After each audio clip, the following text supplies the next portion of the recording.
Hello, good morning बच्चों। मैं मोहम्मद सोहेल सिद्दीकी। मैं केयर एजुकेशनल वेलफेयर सोसाइटी की तरफ से गवर्नमेंट सीनियर सेकेंडरी स्कूल बनियाना पर हेल्थ केयर ट्रेनर के रूप में कार्यरत हूँ। आज हम 10वीं क्लास में ट्रेड हेल्थ केयर में पढ़ेंगे। टॉपिक है उसका अस्पताल की भूमिका और कार्य। इसके बारे में हम आज अध्ययन करेंगे। डिटेल्स हम इसको हमारा टॉपिक आज हम स्टार्ट करते हैं। टॉपिक का नाम है हमारा अस्पताल की भूमिका और अस्पताल के कार्य।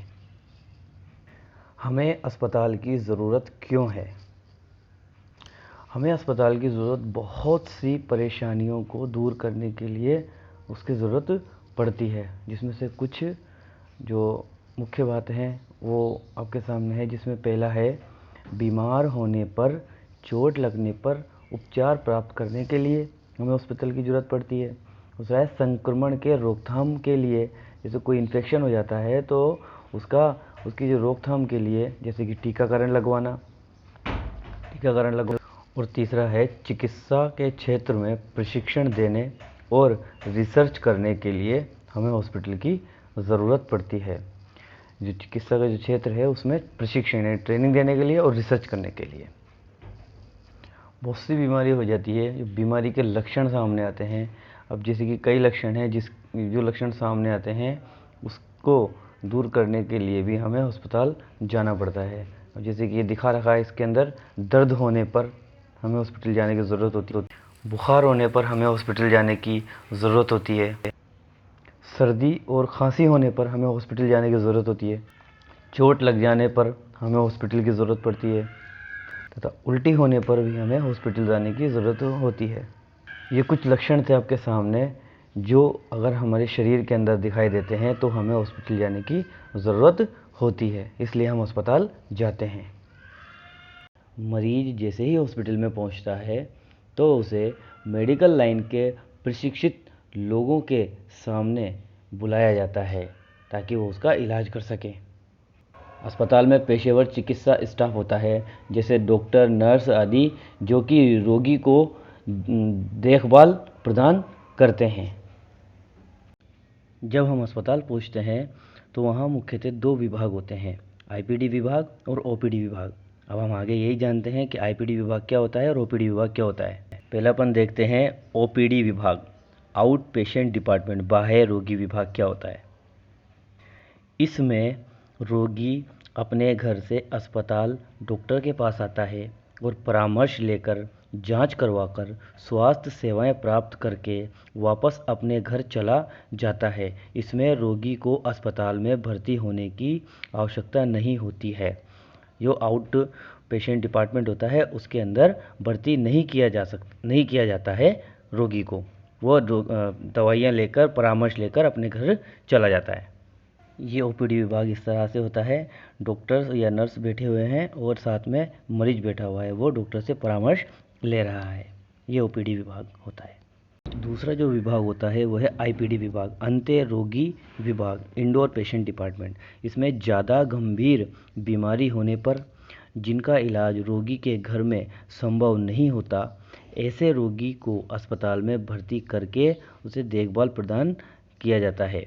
जैसे गंभीर चोट लगने पर, बहुत ज़्यादा उल्टी दस्त होने पर, या बहुत तेज़ बुखार, या फिर ऐसी कंडीशन आ जाए जैसे कि चेस्ट पेन होने पर, या हार्ट अटैक की परेशानी होने पर, ऐसी कोई कंडीशन आ जाए तो पेशेंट को अस्पताल में भर्ती किया जाता है। ये आईपीडी विभाग का एक डायग्राम दे रखा है। इसमें मरीज अस्पताल के डिपार्टमेंट में भर्ती है और साथ में जो नर्स है वो मरीज की देखभाल कर रही है। अब हम आगे बात करते हैं अस्पताल के कार्य क्या क्या हैं। अस्पताल के तो बहुत सारे कार्य होते हैं, लेकिन आपके कोर्स के हिसाब से जो कार्य बता रहे हैं वो निम्न प्रकार है। जैसे कि सबसे पहला है रोगी की देखभाल करना, सबसे मेन और मुख्य कार्य है। अगला कार्य बता रखा है आपातकालीन सेवाएं देना, यानी कि इमरजेंसी कंडीशन में पेशेंट को सेवाएं प्रदान करना। अब इस डायग्राम में बता रखा है कि एक पेशेंट है, वो बेड पे लेटा हुआ है, या फिर अनकॉन्शियस है, या बेहोशी की कंडीशन में है, या फिर हार्ट ब्लॉक हो गया है। तो नर्सिंग स्टाफ और डॉक्टर उन्हें सीपीआर दे रहे हैं। सीपीआर का मतलब होता है जो हार्ट ब्लॉक हो जाता है वो हार्ट को वापस पंप करवाने के लिए हम सीपीआर देते हैं, हार्ट पे प्रेशर डाल के, कार्डियोपल्मोनरी रिसससिटेशन। कार्डियोपल्मोनरी रिसससिटेशन ये सीपीआर का फुल फॉर्म होता है। ऐसे ही बहुत सारी कंडीशन होती है, आपातकालीन सेवाएं होती है जो मरीज को दी जाती है। जैसे कि कोई ऐसी कंडीशन आ जाती है जिसमें मरीज जहर खा लेता है, उसकी वजह से वो मरने वाला होता है, तो अस्पताल में उसको गैस्ट्रिक लावास करके यानी कि पेट की धुलाई करके और वो जहर बाहर निकाला जाता है। अगला कार्य है मेडिकल स्टूडेंट को ट्रेनिंग देना, कि ऐसे स्टूडेंट जो मेडिकल की पढ़ाई कर रहे हैं, जो नर्सिंग कर रहे हैं या फिर डॉक्टरी की पढ़ाई कर रहे हैं, तो उनको हॉस्पिटल के अंदर प्रैक्टिकल के रूप में उनको ट्रेनिंग प्रोवाइड करवाना ताकि वो आगे इस फील्ड में परिपक्व हो जाएं। अब हम आगे देखते हैं अस्पताल की परिभाषा क्या होती है। अस्पताल एक स्वास्थ्य देखभाल संस्था है जो रोगी को चिकित्सा और नर्सिंग देखभाल प्रदान करता है। कि अस्पताल एक ऐसी संस्था है जिसमें स्वास्थ्य की पूर्ण रूप से देखभाल की जाती है और नर्सिंग की देखभाल की जाती है, मरीजों को ख़ास तौर पे ख्याल रखा जाता है और मेडिकल स्टूडेंट को ट्रेनिंग दी जाती है। अब आगे हम बात करते हैं अस्पताल के प्रकार, अस्पताल के कौन कौन से प्रकार होते हैं और अस्पताल को कितने भागों में बांटा गया है उसके बारे में हम जानेंगे। अस्पताल के प्रकार में हम देखते हैं, सबसे पहला बता रखा है जनरल अस्पताल यानी कि प्राथमिक स्वास्थ्य केंद्र। जो प्राथमिक स्वास्थ्य केंद्र होता है उसमें जनरल, जिसमें कि नॉर्मल जो पेशेंट होते हैं वो आते हैं। दूसरा है विशिष्ट अस्पताल, स्पेशल हॉस्पिटल, यानी कि आँख का कोई हॉस्पिटल, स्पेशल हॉस्पिटल हो गया। हृदय रोग का, जैसे हार्ट की कोई परेशानी है तो उसमें हृदय रोग विभाग के लोग आते हैं। जैसे कि हड्डी की कोई परेशानी है तो उसके अंदर आते हैं, जो स्पेशल हड्डियों का अस्पताल हो जाता है वो।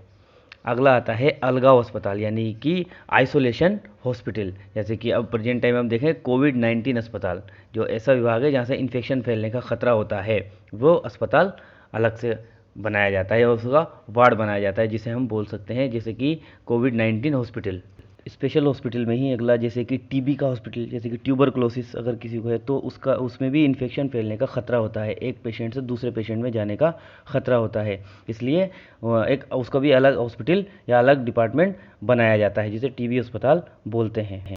अगला है शिक्षण अस्पताल यानी कि मेडिकल कॉलेजेस, यानी कि ऐसे हॉस्पिटल जहाँ पर ट्रेनिंग के साथ साथ मेडिकल की पढ़ाई होती है और वहाँ पर प्रैक्टिकल के द्वारा भी उनको बताया जाता है, तो वो होता है शिक्षण हॉस्पिटल। अगला है ग्रामीण अस्पताल यानी कि ग्रामीण एरिया के अंदर जो हॉस्पिटल होते हैं, जैसे कि उप स्वास्थ्य केंद्र, जो छोटे रूप के अंदर जो हॉस्पिटल बनाए होते हैं कम आबादी के ऊपर, वो जैसे कि गाँवों की जो पॉपुलेशन को कवर करते हैं ताकि उनको ट्रीटमेंट आसानी से मिल जाए और ज़्यादा दूर तक लंबा सफ़र न करना पड़े।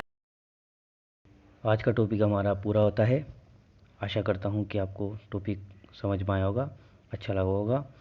अपना कमेंट दें और हमें बताएं कि आज का टॉपिक कैसा लगा आपको। तो मैं अब आपसे विदा लेता हूँ। गुड बाय, अपना ख्याल रखें।